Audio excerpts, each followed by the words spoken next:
இப்ப சில பேர் சொல்றாங்க அதிமுக 20% ஓட்டு வாங்குச்சு, பிஜேபி 18 வாங்கிருச்சு, ரெண்டையும் சேர்த்தா 30. எடப்பாடி வேண்டாங்கிறவன் தானே பிஜேபிக்கு ஓட்டு போட்டான்.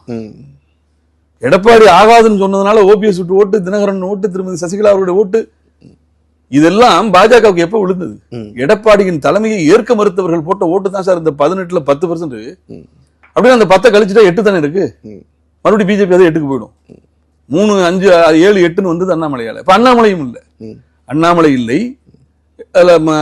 எடப்பாடியுடைய எதிர்ப்பு வாக்குகள் தான் இங்க 18க்கு வந்துச்சு. இப்ப ஒன்னா சேரும்போது எடப்பாடியை பிடிக்காதவர்கள் ஆட்டோமேட்டிக்கா வெளியே வருவாங்களே.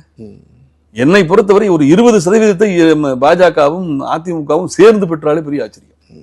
அந்த அளவுக்கு சரிந்து போயிருக்கிறது.